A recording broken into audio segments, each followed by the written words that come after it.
아이가 스스로 공부하는데 가장 중요한 요소는 무엇일까요? 바로 동기부여입니다.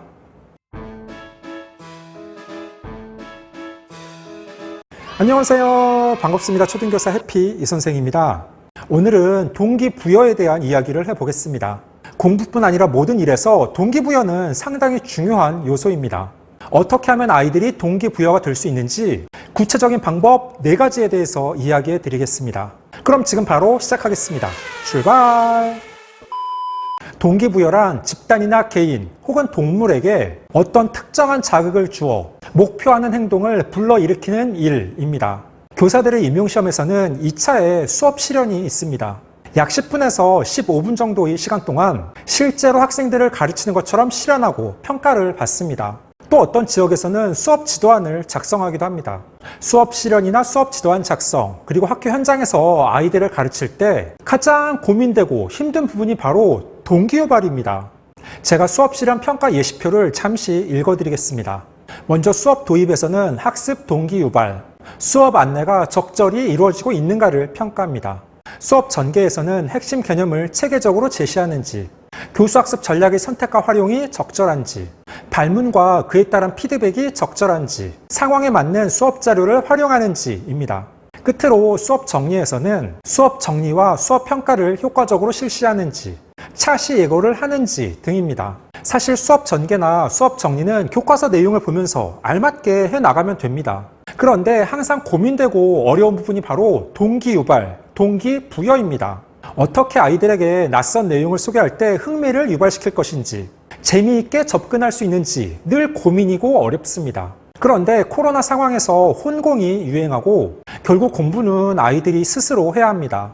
대부분 초등 아이들은 부모님이 짜주는 일정에 맞춰서 학원이나 방과 후 수업을 듣고 부모님이 시키는 대로 독서를 하며 문제집을 풉니다. 초등 시기에는 일자고사가 없기 때문에 우리 아이가 잘하는지 부족한지 정확히 모릅니다.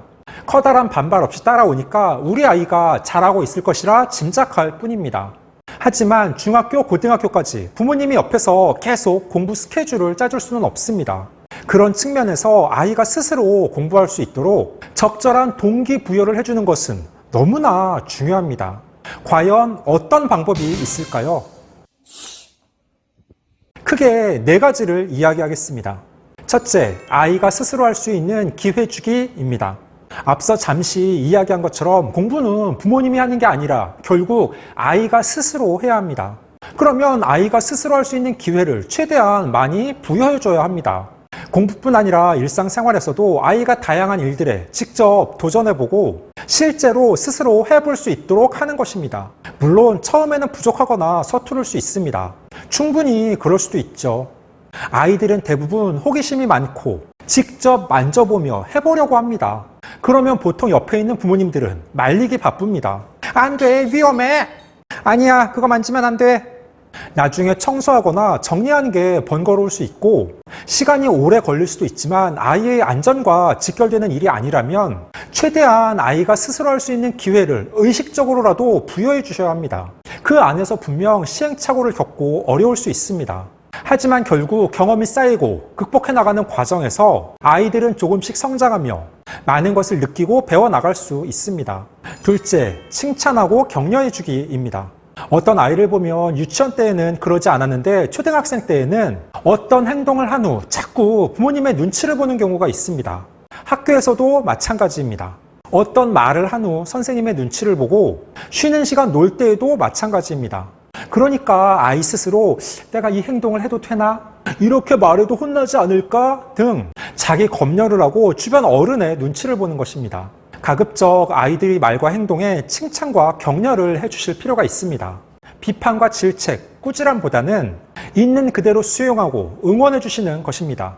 칭찬은 고래를 춤추게 한다라는 말을 굳이 인용하지 않더라도 특히 초등학생들의 경우에는 칭찬이 효과적인 경우가 아주 많습니다. 아이에게 동기부여를 하기 위해 가급적 스스로 할 수 있는 기회를 많이 제공해주고 그 결과에 대해서는 칭찬과 격려를 해주시는 것입니다. 부족했을 경우에도 그 자리에서 화를 내고 혼내기보다는 괜찮아, 그럴 수 있지. 그래, 다음에 다시 해보면 분명히 더 잘할 수 있을 거야 등으로 수용해 줍니다. 만약 잘했을 경우에는 적절한 보상을 하는 것도 괜찮습니다. 오케이. 셋째, 남과 비교하지 않기입니다. 우리는 어릴 때부터 끊임없이 남과 비교를 당하며 살아갑니다. 옆집 춘서는 또 수학 단평 다 맞았다더라. 아랫집 예진이는 벌써 ORT 9단계 들어갔대.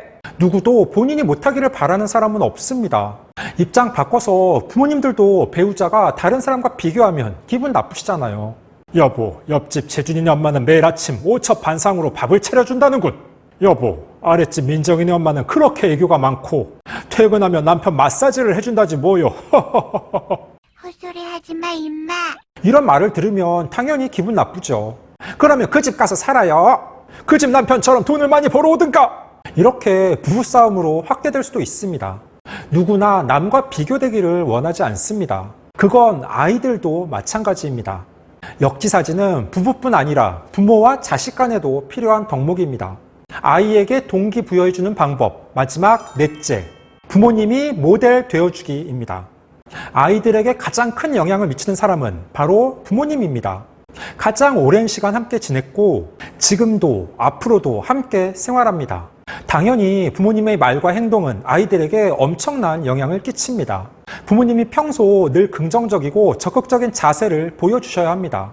그것이 의식적으로 일부러 하는 행동이 아니라 평소 생활 태도 및 자세에서 항상 도전적이고 진취적인 모습을 보여주신다면 아이는 당연히 그 영향을 많이 받을 수밖에 없습니다. 평소 아이를 존중해주며 주말이나 방학 때 다양한 체험을 함께 합니다. 그리고 말할 때에도 상대방을 배려하고 욕설이나 거친 말을 사용하지 않습니다. 일상생활에서 욕을 하는 아이들은 10중 8구는 부모님이나 TV, 유튜브 등의 영향인 경우가 많습니다. 가족 간의 이야기를 자주 나누며 어떤 문제가 발생하면 대화로 풀어나가야 합니다. 또한 부모님이 평소 책을 많이 읽고 도서관이나 대형 서점에 자주 가는 모습을 보여주셔야 합니다. 항상 주말이면 아침에 눈을 떠서 밤에 잠을 자기 전까지 TV 리모컨을 붙잡고 있는 부모님과 오전에는 아이와 함께 집 근처 도서관에 함께 가서 책을 읽으며 오후에는 가족 간 산책을 하는 부모님은 아이에게 미치는 영향도 큰 차이를 보일 수밖에 없습니다. 특히 아직 어린 초등학생들에게는 부모님이 제대로 된 모델의 역할을 해주셔야 합니다. 15초 요약! 오늘은 아이에게 동기부여해주는 방법 4가지에 대해서 이야기해봤습니다. 첫째, 아이가 스스로 할 수 있는 기회주기입니다. 둘째, 칭찬하고 격려해주기입니다. 셋째, 남과 비교하지 않기입니다. 넷째, 부모님이 모델 되어주기입니다. 공부뿐 아니라 아이가 살아가는 데 있어 동기부여는 정말 중요한 요소입니다. 부모님들께서는 동기부여의 중요성을 인식하시고 오늘 제가 이야기한 방법 이외에도 얼마든지 더 다양하고 좋은 방법도 있을 것입니다. 어떤 방법으로 우리 아이에게 동기부여를 해줄 수 있는지 고민해 보신 후 꾸준하게 실천해 주시기 바랍니다. 오늘 준비한 내용은 여기까지입니다. 앞으로도 보다 더 유익하고 재미있는 영상을 가지고 꾸준하게 계속 찾아뵙도록 하겠습니다. 이상 초등교사 해피 이선생이었습니다.